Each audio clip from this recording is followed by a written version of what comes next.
Good morning, everyone. Welcome to the municipal planning meeting of November 24th. And particularly welcome to members of the gallery as well as people joining us on Zoom. I will call this meeting to order at 9:25. And before I start, to attend the public meeting via Zoom hybrid teleconference, please dial 1-204-272-7920. This meeting ID is number 854-9767-2981, and the password is 029672. Callers will be placed on the mute until the roll call is indicated by the planning administrative assistant. Once the roll call is completed, callers will be placed on mute so as to not disrupt the proceedings. But during the public meeting portions of the proceedings, the following procedure will be taken for each application being considered.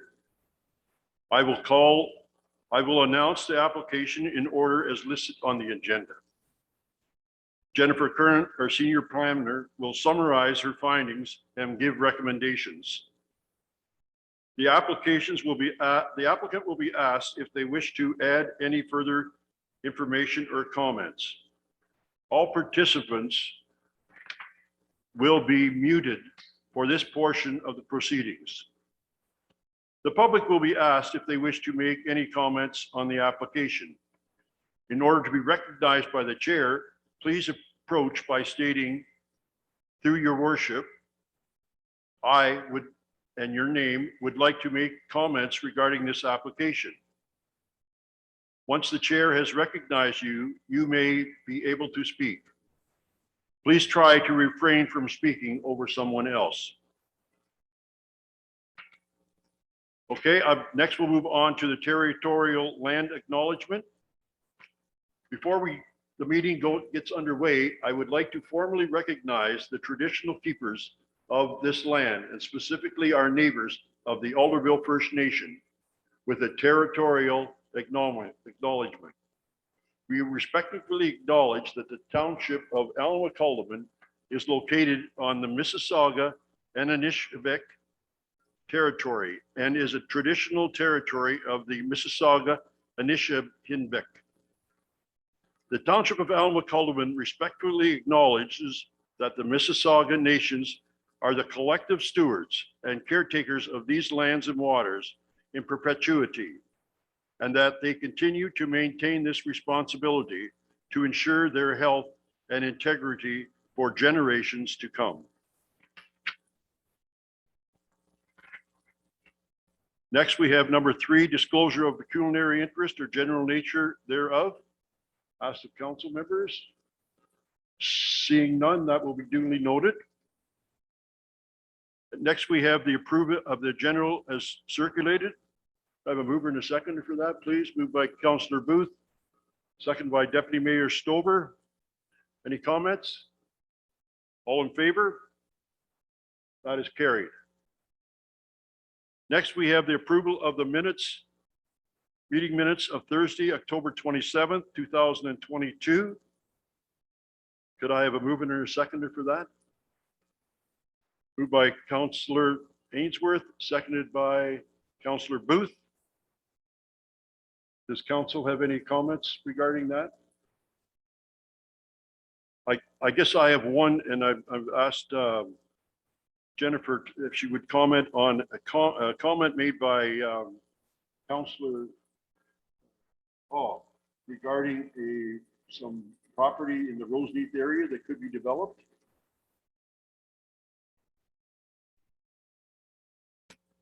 Certainly, through you, Mayor Logal.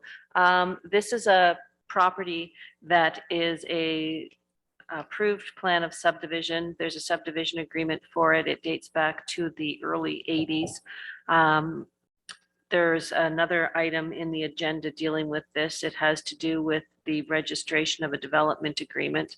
If you would like me to provide details now, I can provide details now. Okay. That's fine. Any other further comments? All in favor?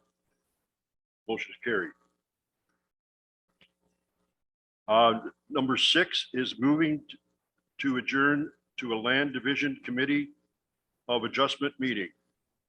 And we'll need a mover and a seconder to move to that, please. Moved by Councillor Ainsworth, seconded by Councillor O'Neill. All in favor? And that will do that. I'll read it first, I guess. Be it resolved, the committee of the Township of Alma-Calderman, being a land division committee of adjustment, adjourns to a land division committee of adjustment meeting for the purpose of hearing consent applications at 9:31. We've had a mover and a seconder. All in favor? That's carried. Jennifer, the meeting is yours. Through you, Mayor Logal. We have one severance application this meeting. It's a severance application for a property located at 292 Boyle Road. It's in part of Lot 16, Concession 3, Geographic Township of Haldeman.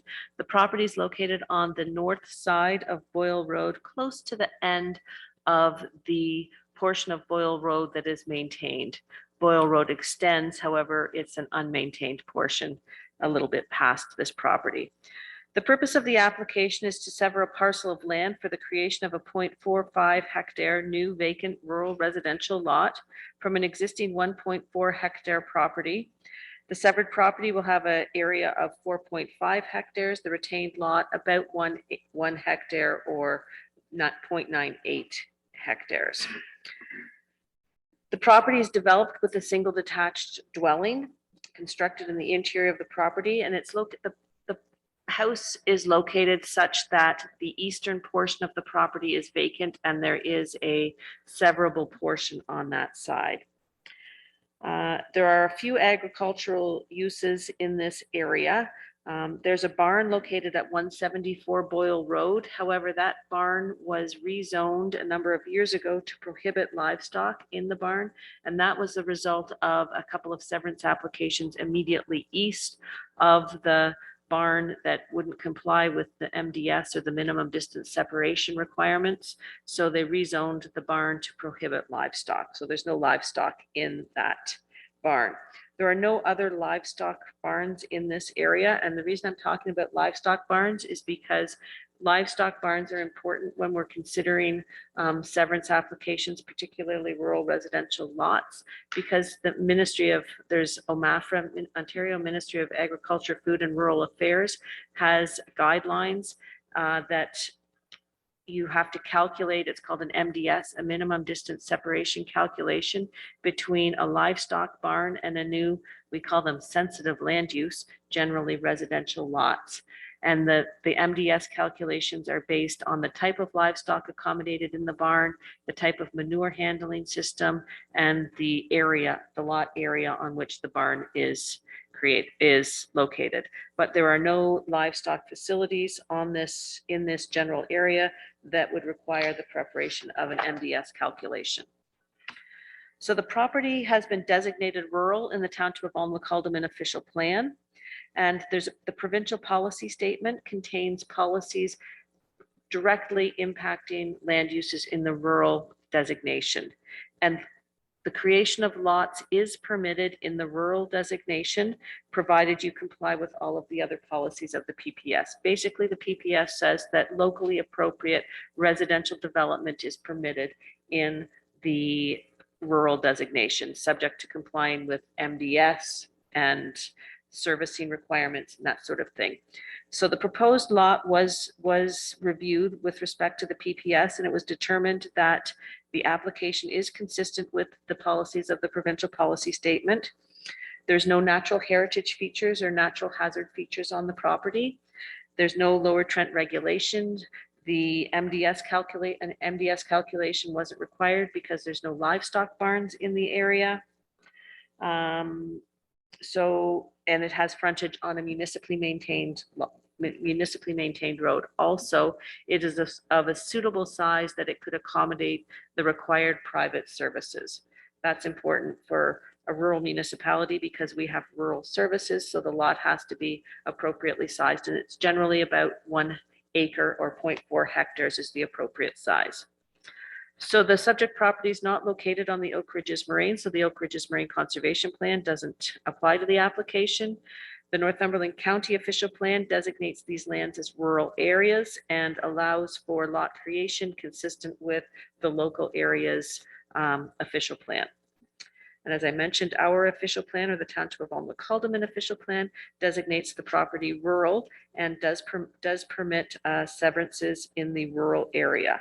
Permitted uses in the rural area include agricultural uses, small-scale commercial industrial uses, on-farm diversified uses. The proposed severed lot would be considered a non-farm residential use, which is permitted in the rural designation. Section 4 of the township's official plan contains the land division policies, and the land division policies require that all new lots being created have frontage on a year-round municipally maintained road, and this property has frontage on the year-round municipally maintained portion of Boyle Road. That's important because we don't want to create lots where the road isn't maintained on a year-round basis that would require the extension of municipal services. And like the PPS, the official plan contains policies that require that the lot be appropriately assigned to accommodate private services, and it will. The application was reviewed by Northumberland County Inspection Services, and they requested that the existing septic system be investigated by a licensed septic installer for acceptable operation and maintenance, and further, that a site plan confirming the location and size of the existing septic system be prepared. That's because they don't have the septic records for the existing dwelling, and they want to make sure that the septic system will be contained entirely within the retained portion of the property and that it's functioning properly. So there are couple of conditions of consent with this application that deal with, actually, I think it's just one condition of consent that deals with the septic issue. So the property is zoned rural residential in the township zoning bylaw. The rural residential zone permits a single detached dwelling on a property with 0.4 hectares and 45 meters of frontage. Both the proposed severed and retained lots will comply with that requirement, so there's no need for the severed lot to be rezoned. The application was circulated as required by the Planning Act. The manager of Public Works commented that an entrance would be permitted at a location to be determined by the municipality. Lower Trent had no concerns. There are no natural features or natural heritage features, natural hazard features, or regulated lands on the property. Northumberland County, as I mentioned, had no objection to the proposed severance. However, they did request that the following conditions be included, that the applicant shall submit a site plan to the satisfaction of the County of Northumberland, confirming the location, size of the existing septic system, and that the applicant shall retain a licensed sewage system installer to locate and investigate the existing septic system for acceptable operation and maintenance to the satisfaction of the County of Northumberland. Alderville First Nation commented that they had no issues with this application. A public circulation was taken and all owners within 60 meters of the property were circulated on November the 4th, and a sign was posted on the property. When I did a site visit, I noticed that the signs were gone. There had been a windstorm, so we reposted the signs on November 9th. I've received one telephone call from an area resident expressing concerns with the proposed lot. I went through the process with them and I haven't heard back further. They did email me again. The official plan contains a policy that says that a property owner should own a property for 3 years before they can sever it. However, these owners haven't owned the property for 3 years. This is a policy that dates back to when somebody could sever a parcel of land, and then the official plan policies would change and they could sever another parcel of land and another parcel of land. So they wanted to ensure that somebody wasn't just buying the land and severing and buying the land and severing and buying the land and severing. That's a policy that I have recommended to council that we take out of our official plan, because if a property is eligible for a severance, it shouldn't matter who owns the property. The land use implications are the same. So it's not a policy that I give a lot of credence to. I look at the bigger picture items with respect to impact on natural heritage features, frontage on a road, MDS, and that sort of thing. So from a land use planning perspective, the application is appropriate. So the severed parcel is located in a rural part of the municipality outside of the Oak Ridges Moraine with frontage on Boyle Road, a year-round municipally maintained road. There are no natural heritage features or hazard features on the proposed severed lot, and the lot is appropriately sized to accommodate the required services. The application is consistent with the provincial policy statement and the growth plan for the Greater Golden Horseshoe. So my recommendation is that the application be approved subject to the conditions contained in the report. That included in the recommendation.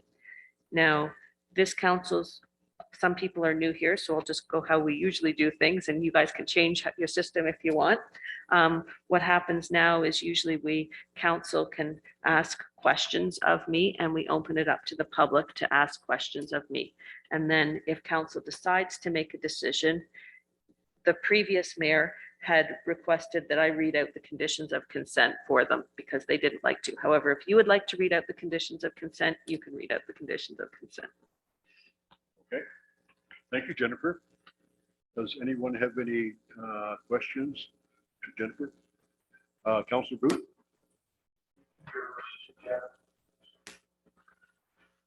Through you, your worship, to Jennifer, maybe you can just clarify, Jennifer, the map that we're given here shows that Boyle Road is closed in the wintertime. And if you look at the Google at 292 Boyle Road, it says the same thing. So is that a fully serviced municipal road? Or I remember being on Boyle Road before and it gets kind of iffy. It is a fully serviced municipal road until there's this property, another property to the east of this property, and then there is a sign that says a winter maintained road. And this property, Google's wrong. Google's wrong in this case. The winter maintained portion is to the east. I wouldn't recommend approval of a severance on a road that wasn't a year-round maintained road. So this map that they used, Is it's wrong. it's an old survey. I think they extended Boyle Road at one point in time. And this is an old survey. If you look, you'll see the existing house here and on the applicant's sketch, and then immediately east of the proposed severed lot, you'll see the word residential, and there's a house in there also. And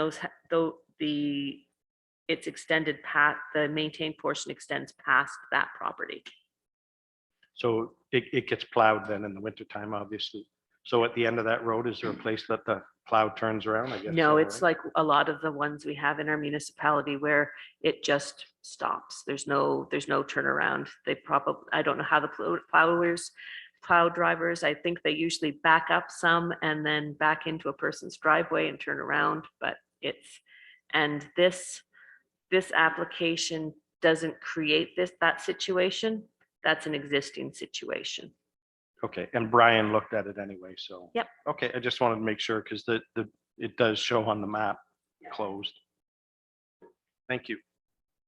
Any other councilors have any questions? Deputy Mayor Slower? I just wanted to compliment you, Jennifer, or through you, your worship. I wanted to compliment you. You have gone through every section. You have explained it so well. So I really congratulate you on that. Very well to understand. Thank you. Okay, to answer, sorry. Yeah, through you, your worship, I do suggest that we change that part in the bylaw, whether they own the property for 3 years or more. So we don't have to worry about that down the road. I think we should request of the planner to look at that whole system because it has raised problems over the years and I think it should be looked at. So I don't know if we need a motion to do that or not. Through you, Mayor Logal. That would be an official plan amendment, and we can do a housekeeping, it's called a housekeeping official plan amendment. It's a process, it's an application, well, not an application because we're the municipality, but there's a public process that we go through similar to a zoning bylaw amendment or a severance. So we're required to do notification. I would request that I go through the official plan, see if there's anything else of a technical nature that we want to change, because when we do a official plan amendment that affects the entire municipality, there's the expense of the public notice. We have to do a couple public notices. We'll do a notice of the application, then we have to do a notice of when it's approved, just giving people the opportunity to make comments, that sort of thing. So I also want to do a housekeeping zoning bylaw amendment. So in order to be financially responsible, we could do them at the same time. We could do an official plan amendment and a zoning bylaw, housekeeping zoning bylaw amendment at the same time, so that we can use the same public notice. And it's a little less expensive so that's something that I would put in my work program for next year. There's also, now that I've got you talking about an official plan amendment, the county has adopted OPA number 1, which is a natural heritage system official plan amendment. I don't know where it's going to be going, given the recent announcements with the provincial government. But the municipality is required to update our official plan once the county updates their official plan. So I had been hoping that OPA 1 would have been adopted, and I could have included this change with that OPA, with our official plan update, but it doesn't look like that's going to happen. But an update to the official plan will be coming in the future sometime. But I think we may have to do an independent OPA for this issue. And when I'm thinking of it, would that include something like, you mentioned before that we shoot for roughly 1 acre lots, or 0.42 hectares. Should we be looking at some difference between settlement areas and rural properties? Unfortunately, because we're a privately serviced municipality, in the settlement area, we do accept smaller, our zone regulation is, you really don't want to put your minimum lot size in your official plan. You want to put that in your zoning bylaw, because if it's in your official plan and there's a change, then it's a whole other application and another process. But if it's in your zoning bylaw, it's easier to change. But in our settlement areas, because we don't have full municipal services, it's hard to justify a smaller lot size. Where we do see smaller lot sizes in subdivision developments, where they do a hydrogeology study, and the hydrogeology study looks at the soil's ability it looks at water, and it looks at the soil's ability to accommodate private septic systems. And that's why in our, like the Grafton Heights subdivision, the lot sizes are smaller, because they did the science behind them that can justify a smaller lot size. But I don't think that, as a general rule of thumb, a 0.4 hectare rural property is the appropriate size to be able to accommodate your well, a dwelling, a septic system, and then area for a backup system if you need one. So it's a general. Yeah, I guess I was thinking, I said settlement areas. I was thinking more of the ones that have partial service, like the Grafton Communal Water System supplies. Unfortunately, the partial services doesn't really help us that much in lot size, because it's the private septic, it's the septic systems that we have to. Thank you. And I will suggest that I would be more than happy to listen to you read off the information.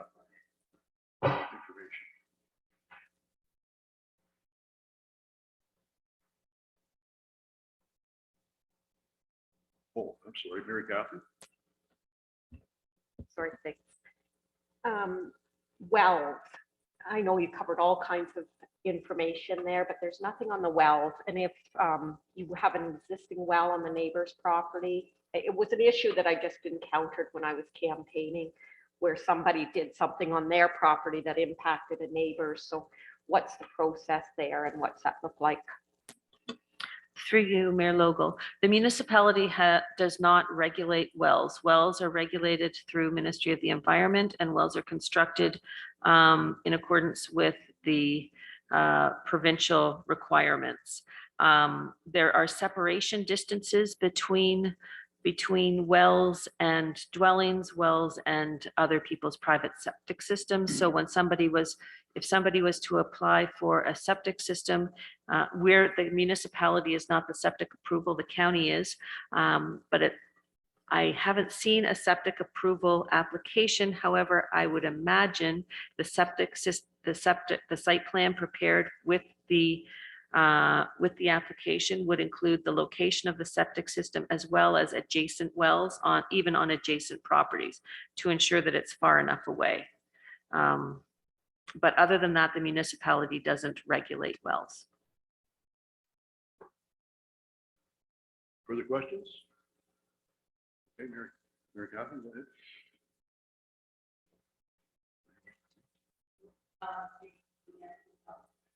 Oh, we have to move to the public, okay. All right. So we're going to, we need a motion from council.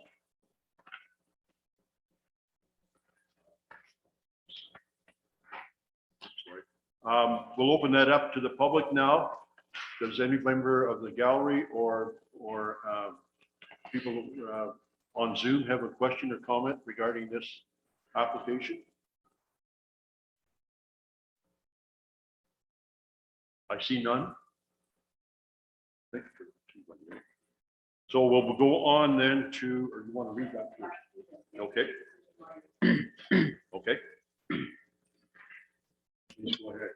Through you, Mayor Logal, the recommendation is that application AH 25-2022 by Kelly Ray and Lee Crust to sever a parcel of land for the creation of a new vacant rural residential lot in part of Lot 16, Concession 3, Geographic Township of Haldeman is hereby approved subject to the following conditions.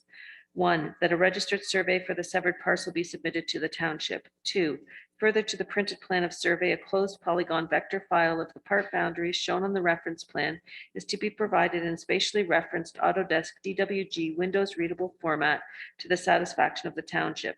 It is recommended that the applicant's Ontario land surveyor consult with the County of Northumberland GIS section to confirm acceptable standards and formatting.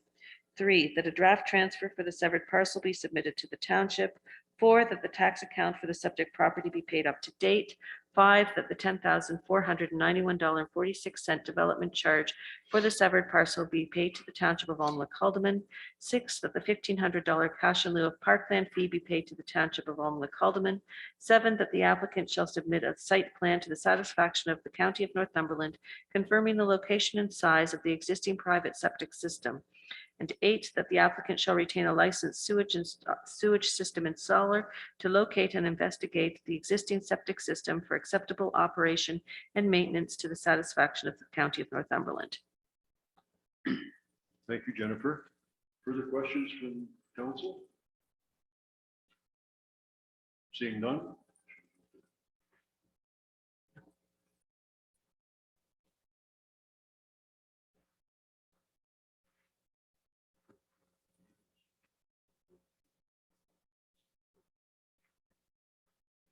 Okay, we've heard the recommendation. We need a mover and a seconder. Moved by Deputy Mayor Stover and seconded by Councillor Ainsworth. Further questions? Discussion? All in favor? Motion is carried. Next, we have a motion to reconvene to the municipal planning meeting. Be it resolved that the Council of Township of Almlik-Haldeman, being a land division committee of adjustment, reconvene to the municipal planning meeting at 9:55. Mover and a seconder, please. Moved by Councillor Ainsworth and seconded by Councillor Booth. All in favor? Motion is carried. Business arising from the previous minutes. And Jennifer, you want to talk to the verbal report? Yes, through you, Mayor Logal. This was, the reason there isn't a written report on this is that I received this request on Friday morning when the agenda package was being prepared. So that's why there's no written report on this. Usually I bring things with a written report. There has been a request from Steve Gilchrist for a severance, not a formal application, just a request to consider a severance of a parcel of land at 207, believe it's 207 Lilac Valley Road. 206 Lilac Valley Road. This property is located on the Oak Ridges Moraine, and there is some history around this property and an adjacent property. There's a Coburg Sand and Gravel has, I believe it's Coburg Sand and Gravel. There's an aggregate company to the west of the property that has been underway for a number of years. Several years ago, I'm not sure exactly how many years ago, there was concern over material that they were bringing into the pit. The municipality was involved, the Ministry of Environment was involved. They did some investigations. And that organization said that they weren't going to bring any more of this material into the pit. There was a road allowance between the aggregate property and 206 Lilac Valley Road. A portion of that road allowance was closed up and purchased by the aggregate company, who also at that point in time owned 206 Lilac Valley Road. The property had previously been owned by the Gilchrist family. And the Gilchrist family now owns 206 Lilac Valley Road again. And Mr. Gilchrist is requesting that the existing house be severed, and there's a couple of outbuildings, a barn and that sort of thing, which are in a cluster with frontage on Lilac Valley Road, be severed off, and that the retained portion be donated or sold to I believe it's the Oak Ridges Moraine Conservation Trust. And initially, when I was discussing this with Mr. Gilchrist, I'd said that I thought the only opportunities for severance on the Oak Ridges Moraine were the severance of a surplus farm dwelling and which is for the purposes of farm consolidation. So that's if a farmer has a couple of farms and no need for two farmhouses, they could sever off the extra farmhouse, provided the retained portion or the farm portion is rezoned to prohibit residential development. However, I went back and reviewed the Oak Ridges Moraine Conservation Plan again, and it does allow for severances that are facilitating conveyances to public bodies or nonprofit entities for natural heritage conservation. So that would allow for the retained lands to be donated to the land trust. So if council or land division committee considers an application such as this, they could approve it, and as one of the conditions of consent, require an undertaking that the lawyer's undertaking that the land be transferred to the Oak Ridges Marine Conservation Trust. I'm not sure if that's the legal name of it, but it's a land trust for the Oak Ridges Moraine. So that's what this was. It was just brought, I don't normally bring these to council before we have an application, but that there was a request made, and that is what is being considered. It's my understanding too that there's a bit of a rush to do this. Something will be in March or something like that. I was not told, I don't believe I was told that there was a rush on this. But Well, I can't remember exactly, but I think it was something to do that by the end of March 2023, that there was something changing in how you could donate this land versus the other. So, I'm just making you aware of that. So through you, Mayor Logo, this is an application that I could support, provided the land is being donated to a nonprofit for natural heritage conservation.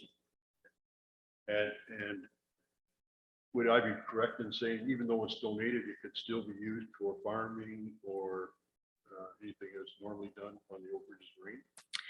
Yes, but it could not have a house or built on Yes, it. It couldn't have any dwellings built on it. Does members of council have any questions or thoughts regarding this? Councillor Ainsworth? Yes, through you, your worship. You know, have to correct me as I'm wrong, because I'm new, obviously, but it looks like that. Do we have to make an amendment to how we sever off property in this situation? Because again, it sounds like, I think the norm would be that you would sever off a lot, and keep the rest of the property in the house. This way we're severing off the property and keeping the house. Go ahead. Through your Mayor Logal. No, it doesn't matter whether you call, which one you call the severed or the retained. They could sever off the house and retain the larger parcel, but the larger parcel is the portion that has to be donated to the Conservation Trust. It's what you call the severed or the retained. Our official plan policies are okay with this type of application. Further questions? Councillor Booth?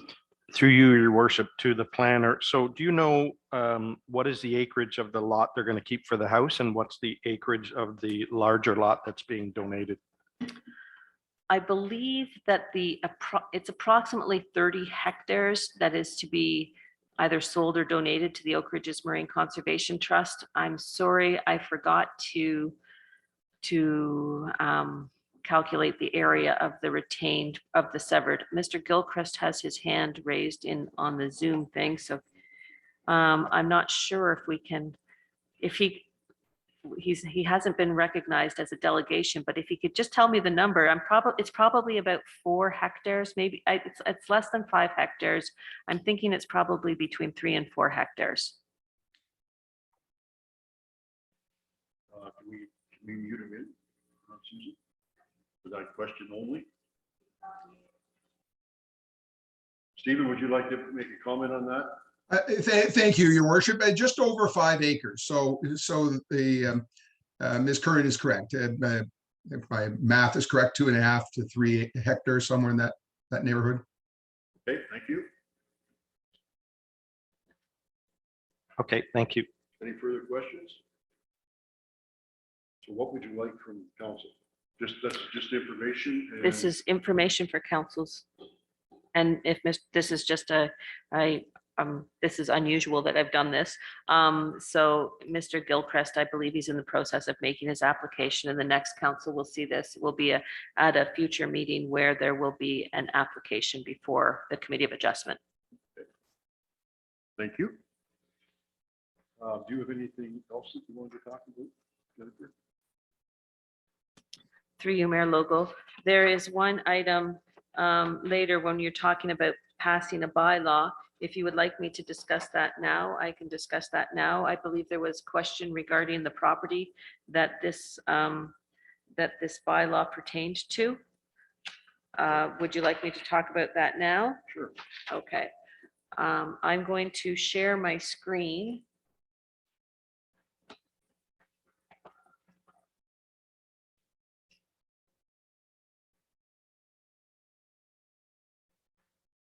There we go. Okay, at the previous council meeting, I believe there was a bylaw before council in order for authorizing the mayor or the clerk to sign a acknowledgement for the registration of a development agreement for a property located in Roseneath.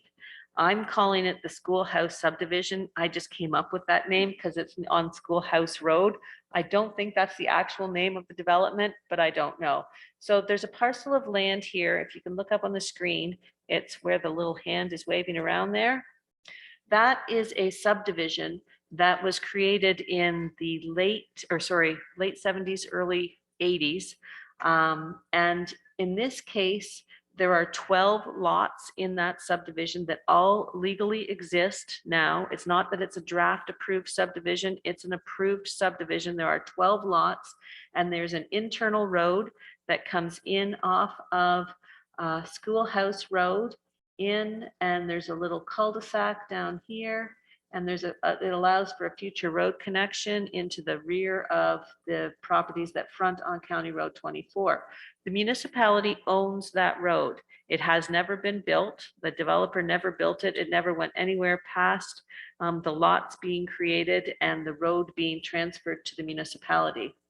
So the previous council in, I believe it was June of 2022, approved that the municipality enter into a development agreement that would allow the owner of those 12 lots to access the municipal lands for the purpose of doing some geotechnical work to do the investigations they need to determine how the roads are to be built and stormwater management and that sort of thing.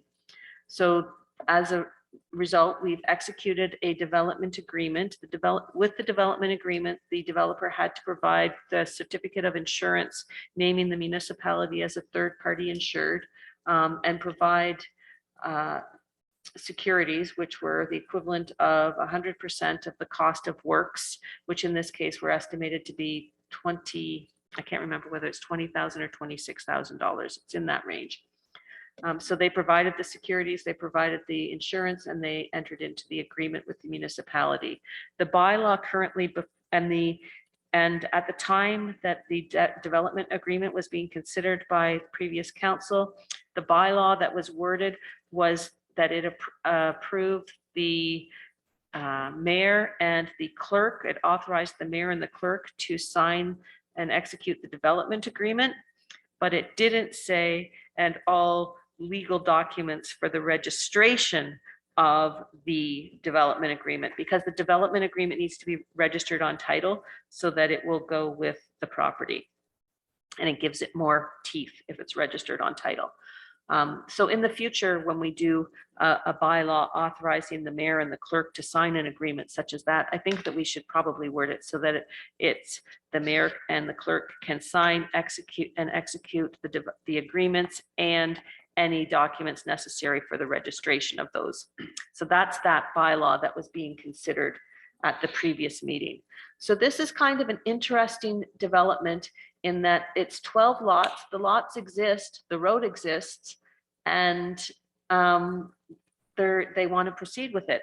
Ordinarily, when a road, they would have received what we call draft plan approval, and the lots wouldn't exist until we've come to a conclusion over we've received detailed design, engineering design for the road and detailed stormwater management for the road and all that kind of stuff. So it's quite interesting. It will require a future approval from the municipality, whether it's a renegotiated subdivision agreement or another development agreement. And then that development agreement, it will include the detailed engineering design for the work on our municipal road allowance. It'll include stormwater details, that sort of thing. There is a challenge associated with this development in that right here where it meets Schoolhouse Road and 45, that area is regulated by the Conservation Authority. So they have to deal with the Conservation Authority with respect to that. So that's just an update. So hopefully that will, excuse me, provide you with some input into that, the comments from the previous minutes, and some information with respect to the bylaw that we're requesting be passed further in the agenda. The bylaw is just being passed to authorize the clerk to sign the acknowledgement, which is required for the registration of the development agreement that was previously approved by council. Thank you, Jennifer. I can tell you cleared up some confusion I had because I didn't realize that Blue Jay Developments was the property that you're talking about. It never really refers to the two of them being tied together. So is the Blue Jay Development, are they aware of all of this, some of the complications that they could face? Oh, Gray Jay, yes. Yep, they've retained, yes, they have through your mayor logo. They've retained an engineer. The engineer is preparing their submissions. The engineer and I have met with Lower Trent Conservation. They're aware of everything. And Yep. the fact you mentioned that the road is owned by the municipality. Yes, They're still under the understanding that any road improvements they'll have to make before they would be, because normally you assume the road after all of the engineering and work is done. it will go through the same process for the road construction that we would go through with any other subdivision development. When they approach the municipality for a development agreement or a renegotiated subdivision agreement, they'll be required to submit their engineering drawings, their financial securities. Usually financial securities on municipal lands are 100% of the cost of works. So they'll prepare a cost of works and we will take financial securities to ensure that the work is done. And if the work isn't done, then we have the financial securities that we can draw on to complete the work. Council, go ahead, Deputy Mayor.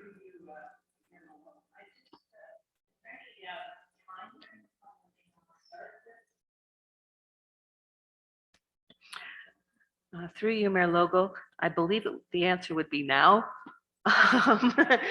They are out there. They've already started the geotechnical work on the road, and their engineer has a first draft of the engineering submission, and they've had conversations with the Conservation Authority. So I think this is something that I don't want to put words in their mouth, but I think that they would probably want to be building next year. Oh, okay. That's good to hear. Well, anybody else have any further, Mayor Catherine? Through you, Mayor Lowell. This is a planning related item, and it came up during a huge agenda on the other. In the future, would it be possible that either you or they, now this is as clear as be, but when I was trying to read it on my own, it was my mess. So that it comes forward at planning meeting or. Yes, and I apologize. I wasn't available at your meeting last week. I had a dentist appointment later in the afternoon. So had I been available, I could have explained it at that point in time. Yes, we can. I didn't realize that there was this issue with the registration of the agreement. I thought that the bylaw that we had passed was sufficient to allow for the registration of the document. So that's why in the future, we'll word the bylaws that'll authorize the mayor and the clerk to sign, execute the agreement and any documents required for the registration of that. And then another bylaw wouldn't be required. Yes, and I will try to make sure that they come to the planning agenda unless there is a timing issue, in which case they may go to another agenda, but I will try to be available for them. I think, oh, sorry, Councilor Ainsworth. Through you, Mayor Logo. I just asked, so this is about 30 years old. So what changes have happened since then till now? And do we have to rewrite this thing for them before we pass it?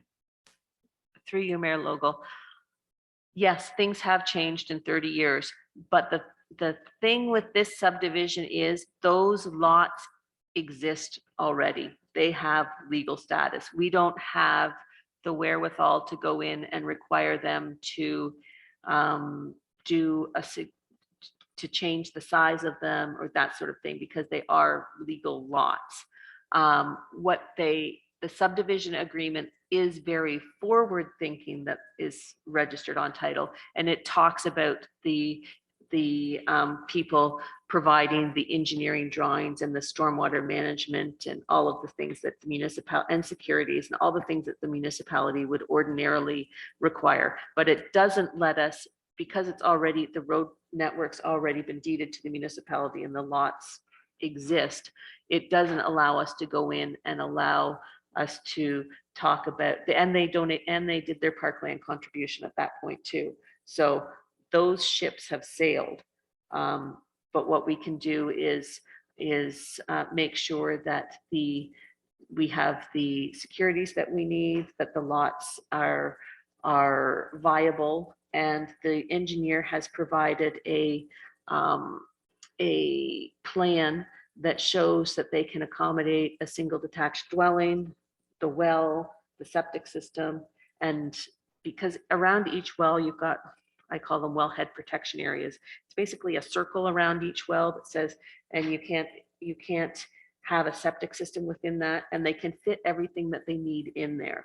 But these lots already exist, so they have a legal status now.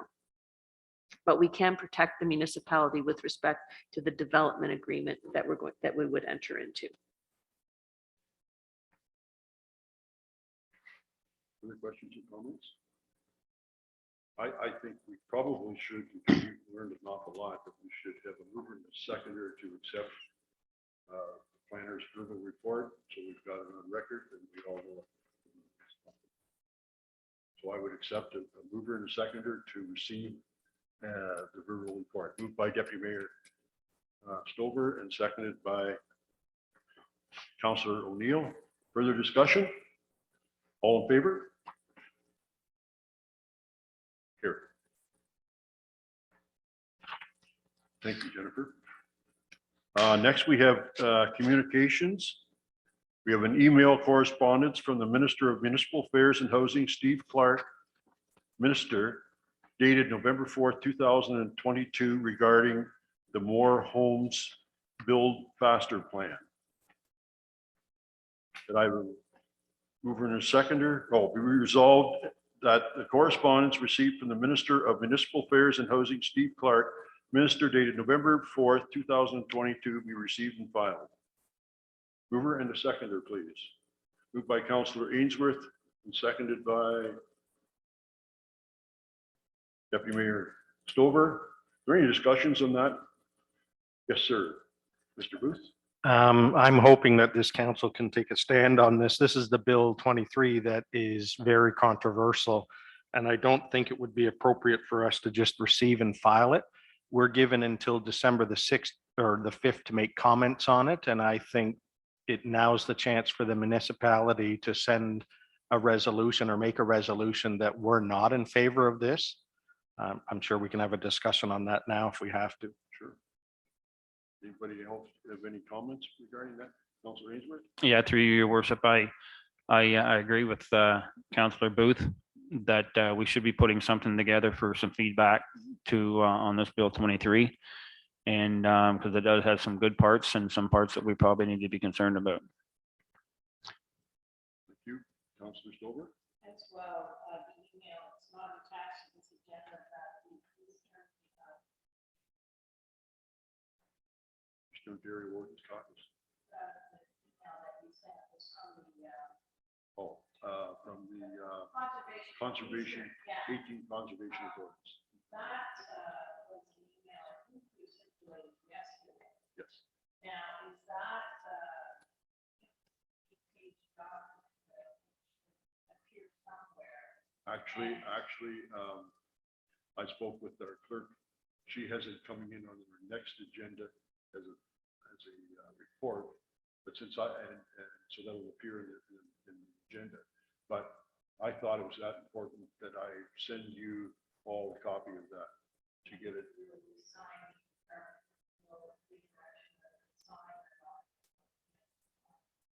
Well, yes, we can probably ask staff to prepare a report and their recommendations on that right now. I think all the documents are all the parts and points that they have pertinent to this bill. Yes. And I, mine thought was a little bit different, but I was really, I've been concerned, and I heard that several times through canvassing, that the secondary home is separate rule for the Oak Ridges Marine. And I would think we should be, in my opinion, we should be asked that be excluded as a part of the Oak Ridges Marine, that they cannot put on secondary homes. Councillor Stover.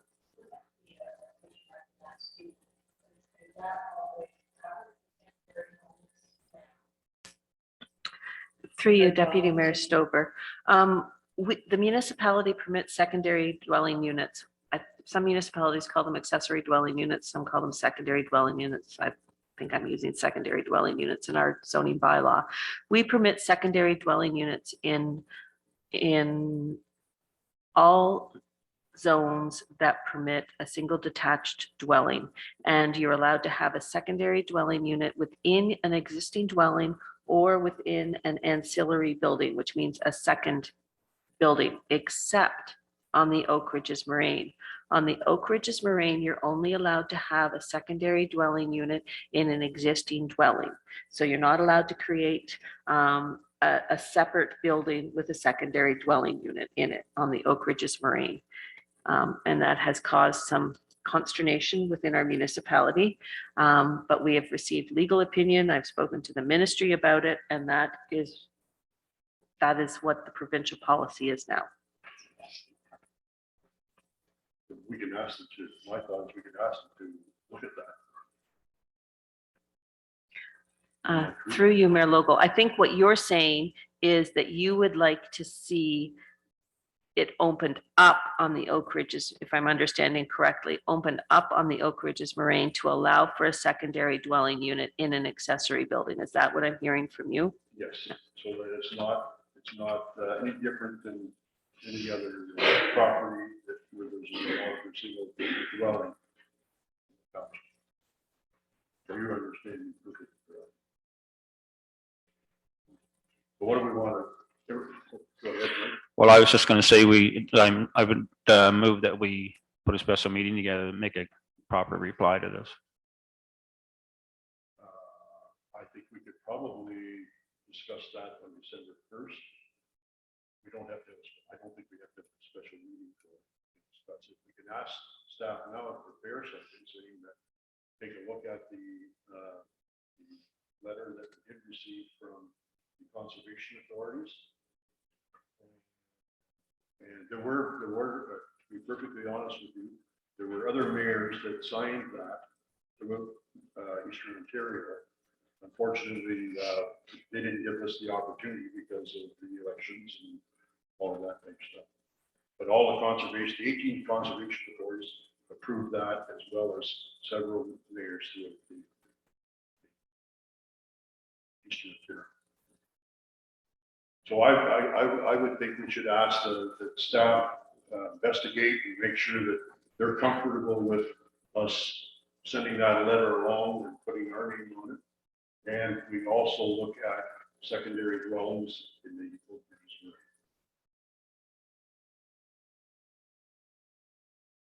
Anybody else have any thoughts? You're happy?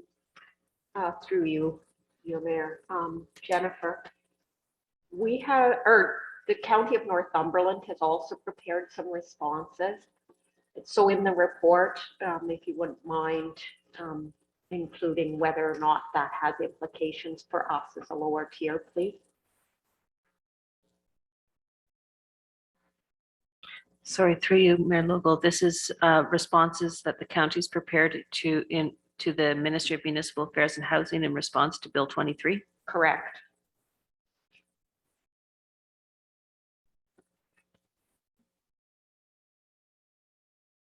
So I guess we need a mover and a seconder to. Just a comment, so that's going to have to come on the December 1st one because all comments in that have to be received by the 5th. So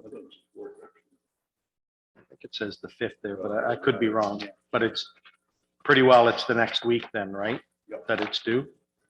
A week from Monday, I think it is. The 5th, closes on the 5th. So we're meeting on the 1st, which is the Thursday.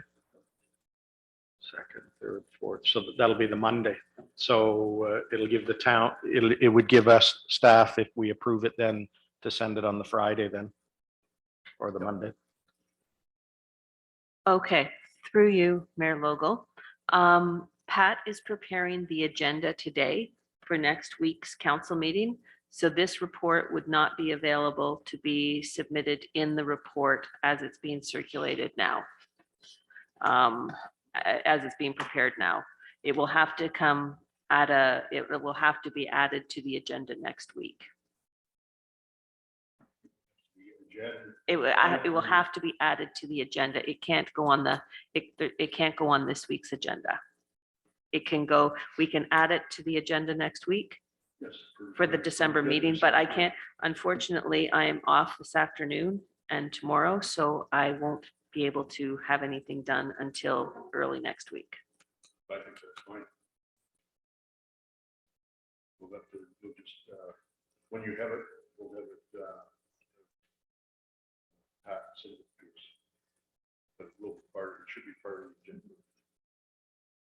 So can I get a mover and seconder to instruct staff to investigate the Conservation Authority report, the report from the county?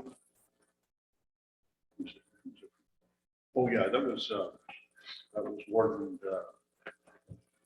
Creed's letter, as well as the two talking about regarding the secondary dwellings. And we'd like a report coming to council on December 4th or 1st, so that we can look at it for make a decision by December 5th. Mover and seconder, please. Moved by Councilor Ainsworth, seconded by Deputy Mayor Stover. Further discussion? All in favor? Motion is carried. Thank you. We'll move into bylaws. The bylaw number 126, 2022, being a bylaw to authorize the signing and execution of an acknowledgement and direction for the corporation, for the registration of the agreement between the Corporation of Township of Allen-McCalderman and Gray J Developments Incorporated to carry out and complete investigation work and studies within the road lands for the subdivision lands as described in the subdivision agreement registered as instrument number 113749 on October 1st, 1981. Be it resolved that bylaw number 126, 2022, being a bylaw to authorize the signing and execution of an agreement and direction for the registration of the agreement between the Corporation of the Township of Allen-McCalderman and Gray J Development Incorporated to carry out and complete investigatory work and studies within the road lands for the subdivision lands as described in the subdivision agreement registered as instrument number 113749 on October 1st, 1981, be read and deemed to be passed this 24th day of November 2022. Mover and a seconder, moved by Councilor Booth, seconded by Councilor O'Neill. Further discussion? All in favor? Carried. Announcements and notices of motions. And these are to be planning related. Jennifer, I wonder if you could tell us a little bit about development charges and what we have to do to, I understand that the township had somebody do some contract work for us, and that a report has been prepared, and I think council would like to take a look at that and find out what we need to do with that. Where are we in that, please? Through your Mayor Local, this has been run through the Treasury Department. So I don't have a lot of history on it, but I do have some. There's a development charges study that was prepared by Clark Consulting Services. It contained recommendations. Given the scope of the recommendations and the changes to the charge, they felt it would be appropriate for the new council to make a decision on it.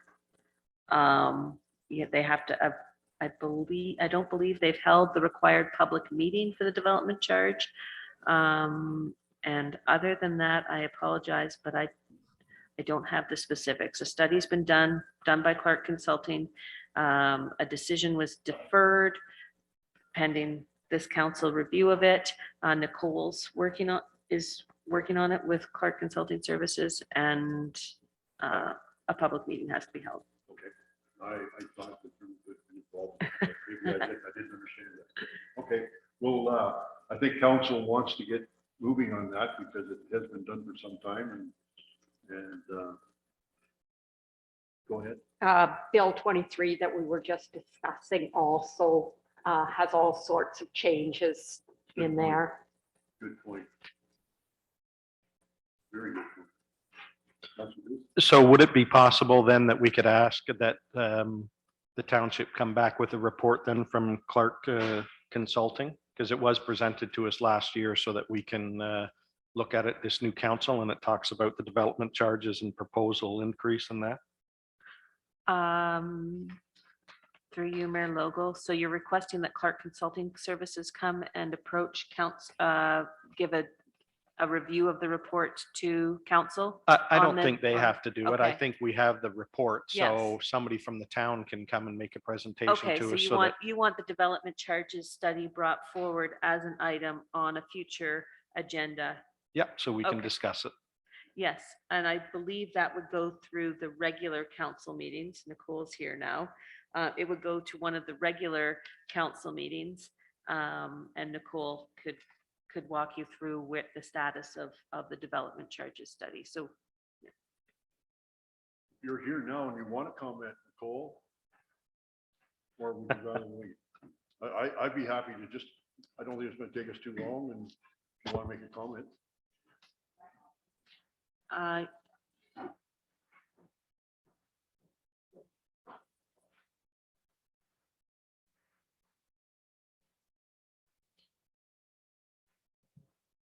Thank you for coming. No problem. I just caught the end of that. I know you were talking about the development charges report. It did come to council with the previous council. And they did advise that it should be brought back to the new council. I have been in contact with our clerk. We just haven't scheduled a date, but we are planning on bringing it back. Okay. And following that, then we would, the process is to have a public meeting, Correct. and it's usually a special meeting. Yes. Normally we held it at night so all the public can attend. Yeah, so we'll have to go through that process. So I'm just waiting to hear back from the clerk and the CAO on timing for that. Thank you so much.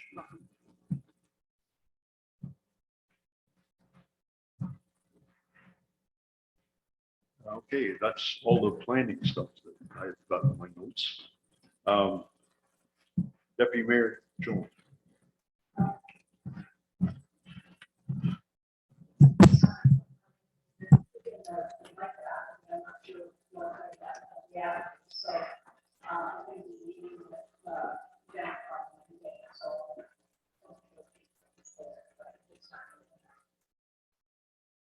Thank you. Councilor Mike Ainsworth. Through you, Mayor Logo, just to reflect on the canvassing and stuff, like the development and severances is a big issue out there for our municipalities. The Oak Ridge Marine is an issue. And, I would just,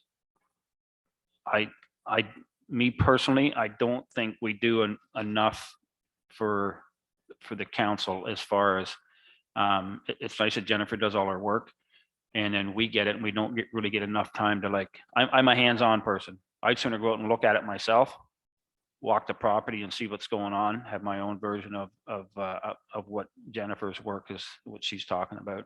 And so if we could maybe put something together to keep the council, more, I don't want to say informed, but more educated on all the severances, and not only the ones that we pass, but the ones that don't come here. Why did we not pass them?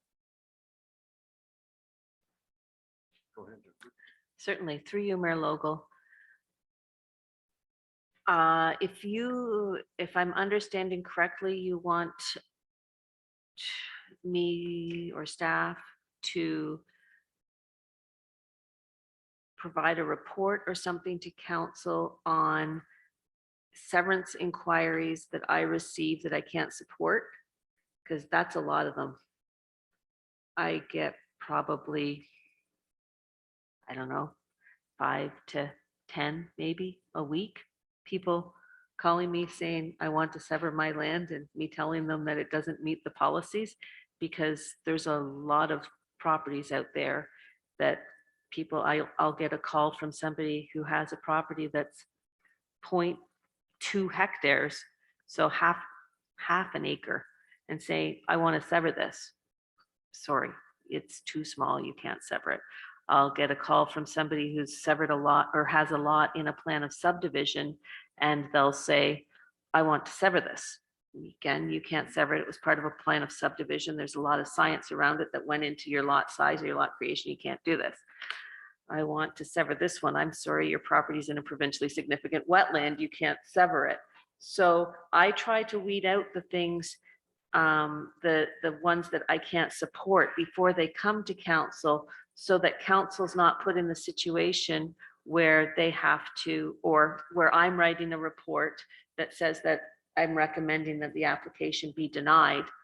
And council then has to make a decision, because I feel that that's my job as the municipal planner to do that background work. When I tell somebody that I can't support an application, I always tell them that they're welcome to make an application. If they want to make an application, I don't make the decisions. It's the Land Division Committee, which is council here, that makes the decision. But I provide council with my recommendations based on provincial policy, the Planning Act, the county official plan, the township official plan, the growth plan, and the Oak Ridges Marine Conservation Plan. If council wants to change that, I can't, the system, I can try and figure something out, but there are a lot of inquiries that I receive regarding development proposals that aren't consistent with the township's official plan. I'd like to comment just on your question too, Mike. First of all, you want to get out there and see them. Actually, Joan backed me up on this, because I remember you and I used to wave at each other going by, but we used to, every application, council did walk out, walk that property or whatever they did, and took a look at it so that we knew what was being involved, because Jennifer could have a problem with the conservation areas, or Brian may have a problem with putting a particular entrance in a place and something like that. So we used to do that, and I would suggest that you continue to do that, especially on some that we're not familiar with. And secondly of all,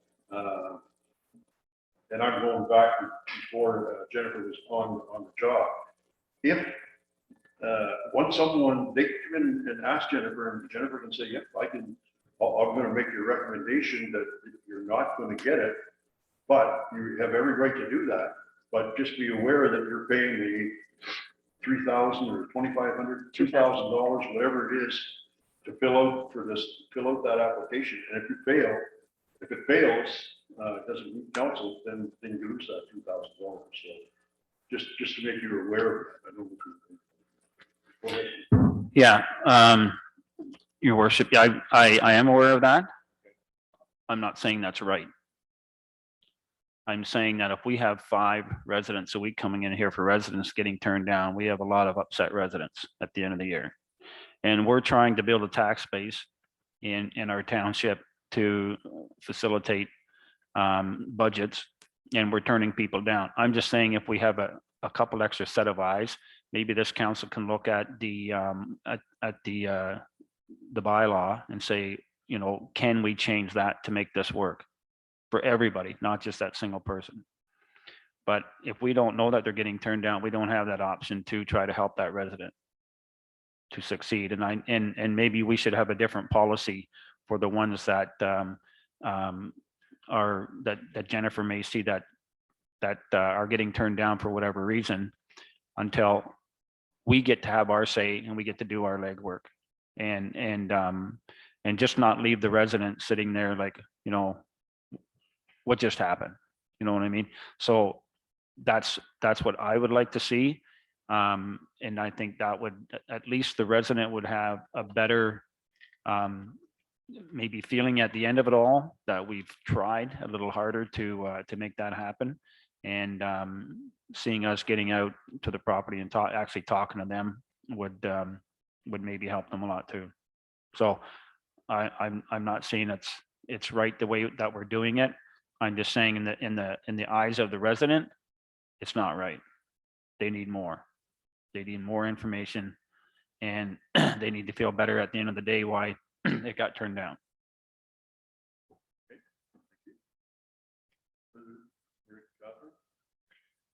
Through you, Mayor Lowell. As I was campaigning, Mike, I heard a lot of push to land preservation and conservation and protection. So I think a council, we're protecting those competing things, but certainly I heard loud and clear that people do not want rural sprawl. So that's to counter. And that's why these legislations exist, to protect the land. So. Further discussion on that?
And I want to be clear too. I'm not talking about big development coming in here and put 840 houses on 196 acres of prime farmland.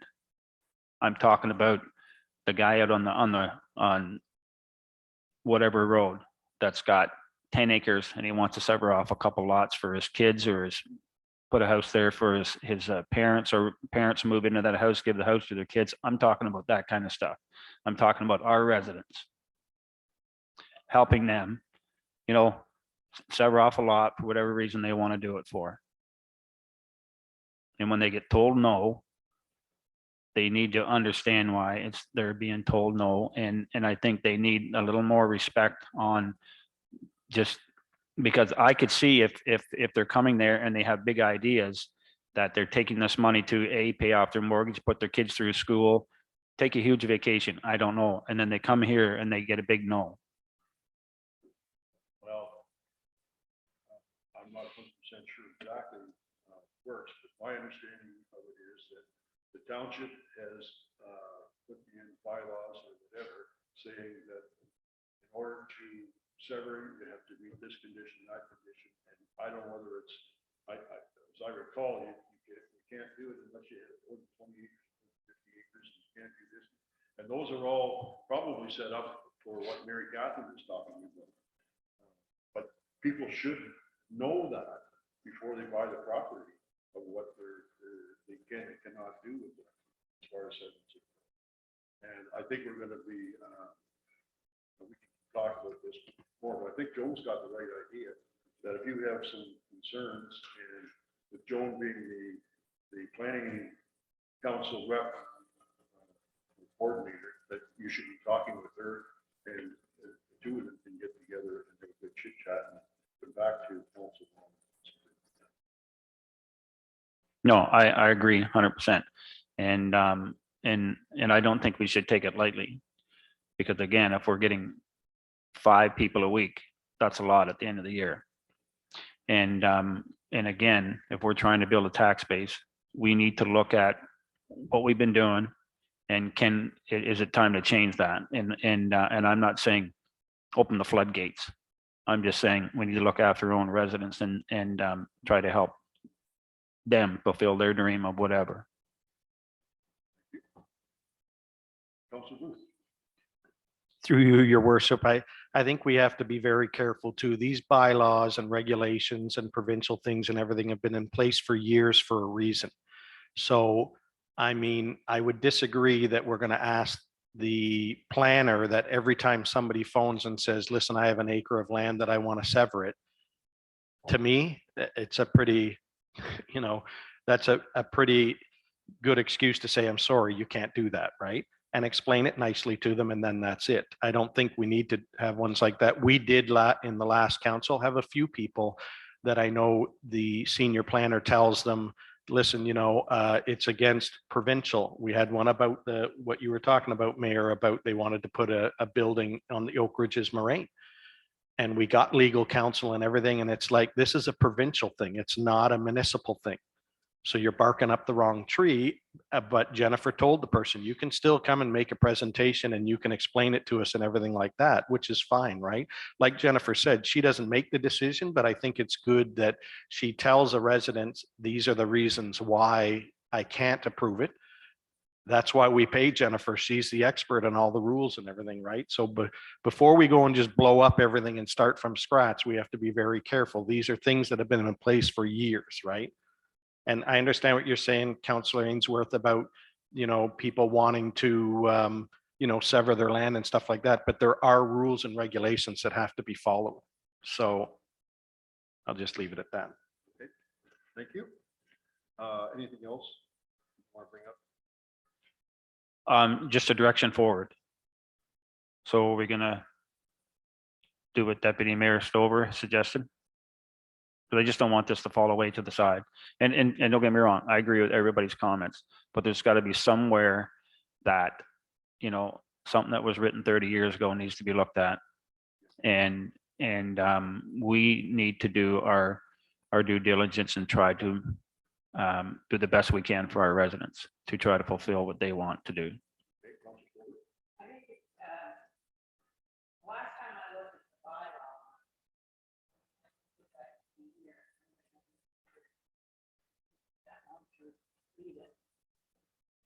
So, and it's hard to think if it's specific that we're talking about.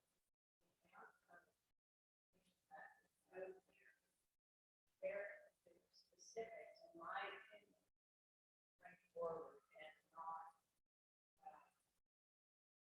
Leave it as specifics. And then I think that makes sense. If it's a certain property we're talking about, I think that. I can agree with you. It's going to be, nothing's impossible, but it is going to be difficult to just in general. So Mike, if you've got someone that is not getting approved or something like that, and it's consistent and you're getting a lot of people, pass that on to Joan, and Joan can investigate further and see what we can do. But you are right. Everybody's made a comment that there's laws and specifically we've got to follow them because they've been established for a long time and they work. But that doesn't mean we can't change it. But we better organize and what we're talking. And that's all I'm saying is let's give the resident an educated answer to make him feel, you know, that we've done our best. We've turned over every rock we can, and we still can't help him out. Do you have anything else on a different subject? No, that's fine. Okay, thank you. Councillor Booth. Yes, through you, your worship. It is planning related, sort of. It's got to do with the Roma conference because some of us are signing up for the Roma conference, and I just wanted to ask council if we were okay with the delegations, because that has to go in soon, that we had discussed about meeting with Minister Clark and with the mayor wanted to meet with Carolyn Mulroney, who's the minister of the MTO. And I also wanted to ask if it was okay if we try and meet with David Pacini too, who's the Ministry of the Environment and Conservation, because we can talk to him about illegal waste dumping too, which I know came up during door knocking about there's some properties here. So maybe we could discuss that with him, if that's all right. We are allowed to put in for 3, and more than likely the chances of us getting to talk to Mr. Clark is probably not going to happen, considering the bill that he's putting through. I'm sure there's a lot of people want to talk to him, but it's a possibility. You can't speak to him if you don't put in for it. So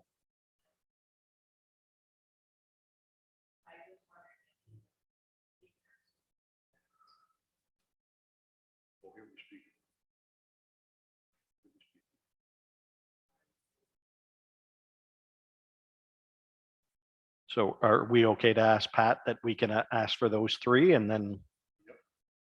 Okay, thank you. And that's it for me. Thank you.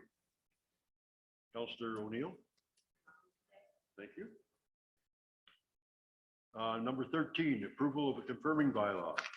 Bylaw 128, 2022, being a bylaw to confirm the proceedings of the municipal planning meeting of Thursday, November 24th, 2022.